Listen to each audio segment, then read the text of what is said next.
لڑکیوں سے گزارش ہے کہ کپڑے دھوتے ہوئے اگر بھائی کی شرٹ کے جیب سے لائٹر، سگریٹ یا کوئی بھی مشکوک چیز برآمد ہو تو ڈائریکٹ ابا جان کو بتانے سے پہلے بھائی سے بات کر دیں۔ بھائی یقیناً یہ معمولی چیزیں 1200 میں خرید لے گا۔ ایک چھوٹی بچی وکیل صاحب کے گھر گئی، ڈھیر ساری کتابیں دیکھ کر بولی، انکل کیا آپ بھی ابو کی طرح لائبریری کی کتابیں واپس نہیں کرتے؟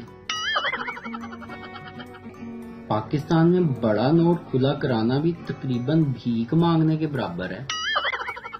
امی کہتی ہیں جہاں روز روز جایا جائے وہاں عزت کم ہو جاتی ہے، پھر میں نے کچن جانا ہی چھوڑ دیا۔ ٹیچر، پاکستان کا جھنڈا سب سے پہلے کہاں لگایا گیا؟ پپو کافی دیر سوچنے کے بعد بولا، ڈنڈے پر۔ مسلمانوں 3 طرح کے درد ہوتے ہیں، ایک جب انگلی دروازے میں آ جائے، دوسرا ٹیبل میں ٹھڈا لگ جائے، اور تیسرا درد جب کوئی حسین لڑکی بھائی بول دے۔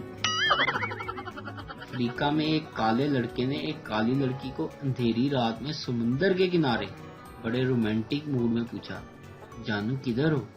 آج کل نظر بھی نہیں آتی۔ شوہر بیوی سے، کرکٹ والا چینل لگاؤ۔ بیوی، نہیں لگاؤں گی۔ شوہر، دیکھ لوں گا۔ بیوی غصے سے، کیا دیکھ لو گے؟ شوہر، یہی چینل جو تم دیکھ رہی ہو۔ ویڈیو دیکھنے کا شکریہ۔ لائک کیجیے ہمارا پیج NTV اردو، اور ویڈیو پسند آئے تو ضرور شیئر کیجیے۔